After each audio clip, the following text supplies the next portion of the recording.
I am Amoka Mom, and I am back with the last video in the Homeschool Burnout series. Let me ask you a simple question.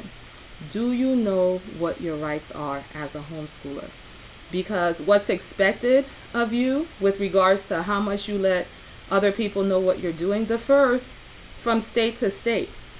I used to live in a highly regulated state, and now I live in a very hands-off state. At the beginning of the year, I notify the schools that I'm homeschooling. I let them know who I will be working with. That's it. At the end of the year, I tell them that I completed my 180 plus days and I'm done. When I lived in New York, I had to submit my intention to homeschool for that year. It was a report that included what curriculum I was using, how I plan to implement my curriculum quarterly.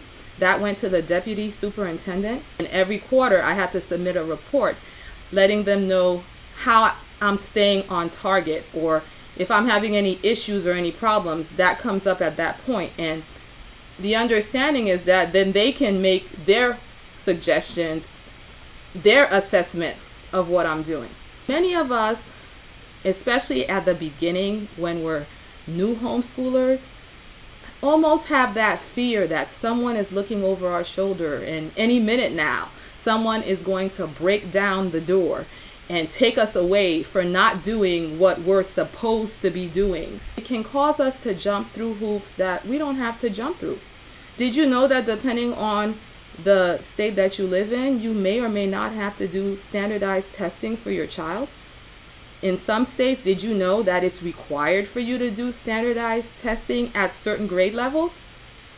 Know what is expected of you for where you are, because whatever you do while you're homeschooling, you're expending energy, and that's energy that you can't get back. And if you're taking energy from one place, that's energy you don't have to put someplace else, to put toward implementing the vision that you have for homeschooling and working with your child. And some hoops that we want to jump through may not work for our family, and it's another level of stress and difficulty. That's not necessary. Also, have a system in place so that if someone challenges your rights wrongly, you have that defense there.